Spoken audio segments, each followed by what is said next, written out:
Hi there, welcome to www.highschoolmaths.co.uk. Today we're going to be looking at how you multiply out a bracket or expand the bracket and then simplify by collecting like terms. So we're kind of putting together two parts of our algebra here. So I'm going to just jump straight into things. We've got 5 examples here and the basic idea is still the same as multiplying out brackets. So nothing's changed with that rule or that process. If we look at this first example, we've got a wee magical cover up box here. If I cover up the plus 3 and we look at the first part of this, this is exactly the same as your standard multiplying out a bracket question. So it works exactly the same way. We do 4 times x is 4x, and then 4 times the positive 2 would be positive 8. Okay. The only extra change here is that we've got a plus 3 after the bracket. Okay, so it's not a part of the multiplying out bracket part of the question, but it is something that has to be carried down to the next line so that the next line is equal, but it just stays the same. So the plus 3 stays a plus 3. Now onto the final line. This is where we've got an extra line of work in here from what we had before. This is where we have to collect like terms. So we have to look first of all for our algebraic terms, and here we're looking at the x's. There's only one x term, the other two are numbers, so the 4x is just going to stay as a 4x. We can't join that together or collect it together with anything else.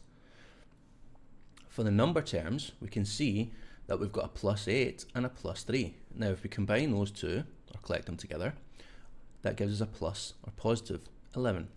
And our final answer, fully simplified, is 4x plus 11. So let's have a look at example B on that. Same idea, so we could, if we want, just ignore the plus 7. Okay. All we're doing to start off with is multiplying out the bracket. So 3 times c is 3c.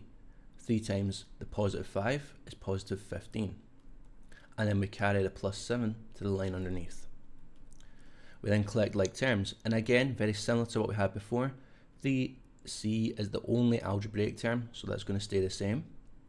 We've got two numbers here. We've got a plus 15 and a plus 7. So that's going to give us a plus 22 altogether. And that's our fully simplified answer. Okay, example C.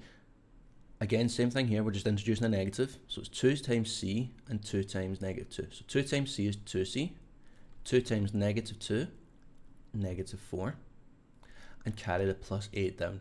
Now when we're dealing with negatives, be a little bit more careful. Again, we've only got the one algebraic term here, so that's the 2c, carry that down. But now we've got a minus 4 and a plus 8. Let's highlight that in a better colour. Minus 4 and a plus 8. Okay, so a minus 4 and a plus 8, we've got to be a little bit more careful. If we collect them together, we're starting at negative 4 on the number line, and we're going up 8 places, so that's going to take us to positive 4. And our final answer would be 2c plus 4. Okay, sometimes when you get these kind of questions, the brackets will be written in different orders, so that's something to watch out for. So here, we've got 2c plus 3 bracket c minus 4.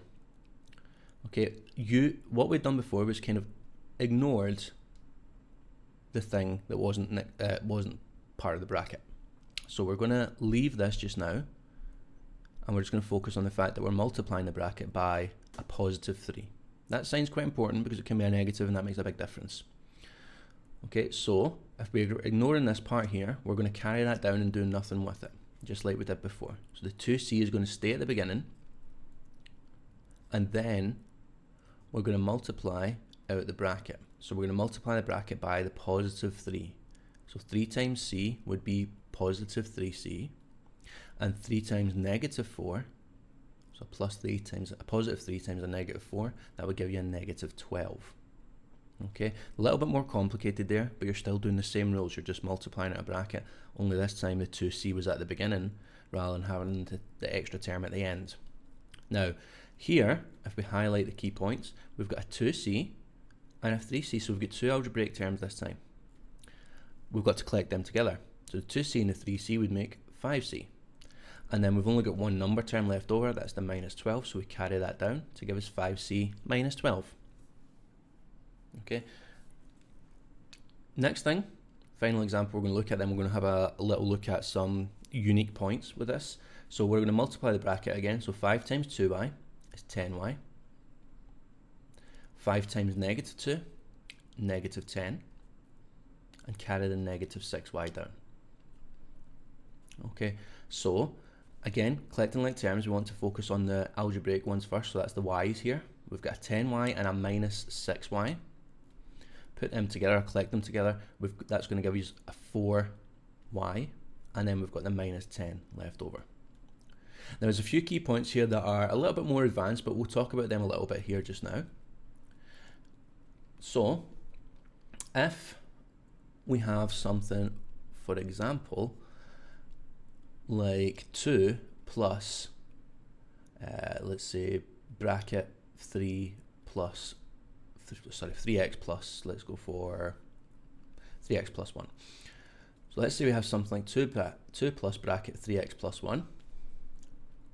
Then we've got a blank bracket here, but that's not a 0 in front of it. Remember, that's a 1. Just like when you would write the term 1x, you would just write x. If we've got a 1 in front of a bracket, we just write the bracket. But this means the same thing as 2 plus 1 times 3x plus 1. So we would do it the same way. Now, there's loads of different ways of looking at that. This is the kind of easiest way to stick to the kind of consistent working. So 2 plus 1 times 3x is 3x. 1 times 1 is 1. Multiplying by the bracket just keeps everything, multiplying by 1 just keeps everything the same. And again, collecting like terms, we've got a 3x in the middle, and we've got two numbers. So we've got the 2 and the plus 1. 2 plus 1 is 3, so it's a plus 3 as our final answer, so 3x plus 3. That can also occur when, and more importantly, when you have a negative in front of the bracket, and that is quite a big change. So we can have something like 3a minus bracket, and we'll say 2a minus 2. Okay, so here, again, we've got no number in front of the bracket, which means there's a 1 there. So what we're actually thinking of when we see that is minus 1 bracket 2a minus 2. And this is one where quite a lot of people find it quite difficult. So we carry the 3a down. That's not a part of the multiplying out bracket. Okay, so remember, if we cover that up, what we're really doing with the bracket is, oh, that's the wrong, cover that up. We're multiplying the bracket by negative 1. Okay, so we're going to do negative 1 times 2a. That would be negative 2a. And then we're doing negative 1 times negative 2. Now, a negative times a negative gives you a positive, so that's going to give us a plus 2 at the end there. And that's quite a common mistake, so watch out for it. Again, be careful with your negative numbers. Finally, putting the like terms together. So I'm going to highlight the algebraic terms. So we've got a 3a minus a 2a. That would be 1a, or just a, and then a plus 2 as our final answer there. So something to watch out for there. It can pop up. It's not that common, but it can pop up in some types of questions you'll encounter later on, so it's just something to be aware of. For the kind of starting points, you'll be focused on more along the lines of these first 5 examples and gradually progressing on to things that start to involve more complex multiplying out brackets and collecting like terms. Okay, so hopefully you found it useful. For other maths videos and resources, please visit www.highschoolmaths.co.uk. If you liked the video, don't forget to click the like button and subscribe, and please share this video. Thanks for watching and have a mathemagical day.